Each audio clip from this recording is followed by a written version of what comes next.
নমস্কার, আমাদের সমস্ত ছোট ছোট ভাই বোনেরা যারা ডব্লিউপি ক্যাব সেন্ট্রালাইজ পোর্টালে তোমরা আবেদন করেছিলে এবং বর্তমানে কিন্তু তোমাদের পেমেন্ট অ্যাডজাস্ট সাথে কি পেমেন্ট রিফান্ড কিভাবে কি হবে, কোন ব্যাঙ্ক অ্যাকাউন্টে যাবে, তার সাথে সাথে বলে রাখছি তোমাদের যেটা ভেরিফিকেশান নিয়ে একটা সমস্যা তৈরি হয়েছে। সাথে অনেকের কিন্তু কলেজ থেকে তোমাদের কিন্তু পেমেন্ট ক্যান্সেল করে দিয়ে তোমাদের কলেজ থেকে কিন্তু তোমাদের সিট ডিঅ্যালোকেটেড করে দেওয়া হয়েছে। তো বিভিন্ন কিন্তু সমস্যার সম্মুখীন তোমরা হয়েছো।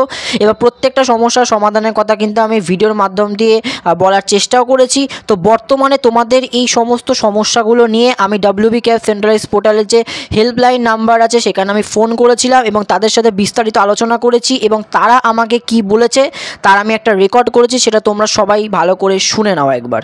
বলছি স্যার, আমরা অ্যালটেড একটা কলেজে ফেজ 1-এ ভর্তি হয়েছিলাম। এবার অ্যাডমিশনটা বর্তমানে চাইছি ক্যান্সেল করতে এবং করেওছি। সেক্ষেত্রে আমার টাকাটা কি ডাইরেক্ট ব্যাঙ্ক অ্যাকাউন্টে রিফান্ড হয়ে যাবে, নাকি মপ আপ ফেজে যখন আমরা অ্যাপ্লাই করব তখন আবার সেখান থেকে টাকাটা অ্যাডজাস্ট হবে? আপনি ফর্মটা ফিল আপ করেছেন এবং করেছেন এবং সেক্ষেত্রে আপনি ক্যান্সেল করেছেন, তাই তো? হ্যাঁ, ক্যান্সেল করেছি। অ্যামাউন্ট কি হবে সেটা আপনি জানতে চাইছেন? হ্যাঁ, একদম। হ্যাঁ, তো সেক্ষেত্রে আপনি ক্যান্সেল করেছেন, তো সেক্ষেত্রে এখন আপাতত আপনি মপ আপ রাউন্ডের জন্য আপনি এলিজিবল, ঠিক আছে? আচ্ছা। তো মপ আপ রাউন্ডে যদি কোনো কলেজ আপনি অ্যালোকেট পান, সেক্ষেত্রে আপনি যে পেমেন্টটা অলরেডি পে করে রেখেছেন সেইটা যদি মপ আপ রাউন্ডে কোনো কলেজের সাথে আপনার অ্যাডমিশন ফিসের সাথে এটা অ্যাডজাস্ট হয়ে যাবে। আচ্ছা। তো সেক্ষেত্রে যদি অ্যাডমিশন ফিটা বেশি থাকে, অ্যাডজাস্ট এই ফিটা বেশি আছে সেটা আপনাকে পে করতে হবে। এবং কম সেক্ষেত্রে আপনার যে লেফট ওভার মানিটা থাকবে সেই মানিটা all over process mop up round complete হয়ে যাবে। তারপরে একটা ডেট প্রোভাইড করা হবে আমাদের পোর্টালে। সেক্ষেত্রে আপনার 16 তারিখ না মপ আপ রাউন্ডের যে পাবলিকেশনটা হবে? দেখুন আমাদের মপ আপ রাউন্ড শুরু হচ্ছে 10 সেপ্টেম্বর। হ্যাঁ, 13 সেপ্টেম্বরের মধ্যে, 10 থেকে 13 তারিখের মধ্যে হবে, তাই তো? রিফান্ড কিন্তু 10 থেকে 13 তারিখের মধ্যে হবে না স্যার। আচ্ছা, ঠিক আছে। মপ আপ রাউন্ড শেষ হচ্ছে 25 সেপ্টেম্বর। আচ্ছা। সেই ক্ষেত্রে তারপরে একটা ডেট প্রোভাইড করে দেওয়া হবে পোর্টালে। সেই ডেটের মধ্যে আপনার ব্যাংকে রিফান্ড করে দেওয়া হবে।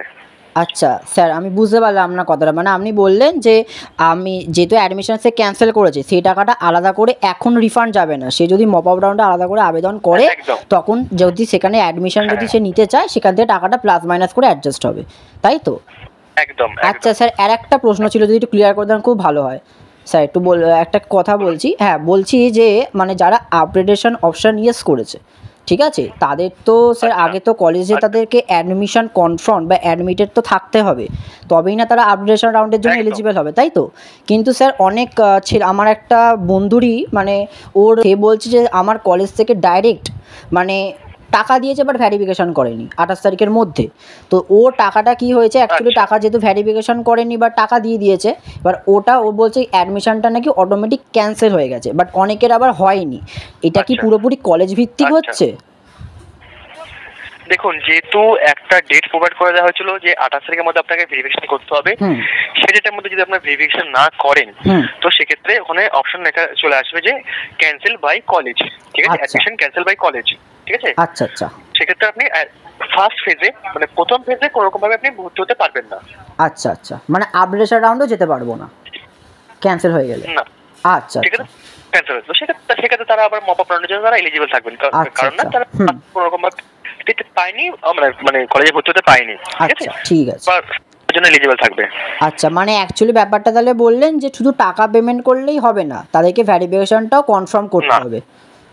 একদম কনফার্ম করতে হবে, দেন আপগ্রেডেশন রাউন্ডে তার সে যেতে পারবে। ওকে স্যার, অসংখ্য ধন্যবাদ স্যার। তো হেল্পলাইন নম্বরে তোমরা পুরো রেকর্ডিংটা শুনলে এবং বুঝতে পারলে যে কয়েকটা টপিক নিয়ে তারা কথা বললো। যে প্রথমত যারা কিন্তু অ্যাডমিশন নিয়েছো কিন্তু টাকা পেমেন্ট করেছো বাট কলেজে কি ভ্যারিফিকেশন নির্ধারিত সময়ের মধ্যে করোনি, তাদের কিন্তু অ্যাডমিশন ক্যান্সেল হয়ে যাবে কলেজ থেকে এবং তোমাদের যে স্ট্যাটাসটা শো করবে সেটা হচ্ছে অ্যাডমিশন ক্যান্সেলড বাই কলেজ। আর তোমরা কিন্তু পরবর্তীকালে আপগ্রেডেশন অপশান যদি ইয়েস করেও থাকো সেক্ষেত্রে কিন্তু তোমরা আর আপগ্রেডেশন রাউন্ডে যেতে পারবে না। সাথে আরেকটা কথা বলে রাখছি, যারা পেমেন্ট ক্যান্সেল ক্যান্সেল করেছো, তোমাদের যারা বলছি ফেজ 1-এ কলেজ অ্যাডমিশন নেওয়ার পর তোমরা যারা পেমেন্ট ক্যান্সেল করেছো তোমাদের টাকা কিন্তু এখনই রিফান্ড হবে না। যদি তোমরা মপ আপ রাউন্ডে আবার নতুন করে যখন আবেদন করার জন্য এলিজিবল হয়ে যাবে বা আবেদন করবে, তখন তোমাদের কিন্তু সেই টাকাটা আগের ফেজ 1 কলেজে যেখানে অ্যাডমিশন নিয়েছিলে সেখান থেকে টাকাটা অ্যাডজাস্ট হয়ে যাবে। অর্থাৎ শুধুমাত্র যে পরবর্তীতে যে কলেজে ভর্তি হবে সেখানে শুধুমাত্র যে এক্সট্রা টাকাটা লাগবে সেটা তোমাদের আলাদা করে পেমেন্ট করতে হবে। সাথে শুধুমাত্র আবার এক্সট্রা যে টাকাটা যদি না লাগে, অর্থাৎ তোমাদের যদি পরের কলেজে যদি কম টাকা লাগে সেক্ষেত্রে যে টাকাটা তোমার খাতায় পড়ে রইলো সেই টাকাটা কিন্তু তোমাদের একটা নির্ধারিত ডেট দেওয়া হবে পোর্টাল থেকে, সেই নির্ধারিত ডেটের মধ্যে কিন্তু তোমাদের টাকাটা ব্যাঙ্ক অ্যাকাউন্টে রিফান্ড করে দেওয়া হবে। এই বিষয়টা হয়তো তোমরা আশা করছি বুঝে গেছো। তো আশা করছি তোমাদের ভিডিওটা অবশ্যই ভালো লেগেছে আর হেল্পফুল লেগেছে। সাথে অবশ্যই কিন্তু ভিডিওটা বেশি বেশি করে শেয়ার করো তোমাদের বন্ধুদের কাছে, যাতে তারা সমস্ত তাদের ডাউটটা এই বিষয়টি থেকে ক্লিয়ার করে নিতে পারে। তো অসংখ্য ধন্যবাদ।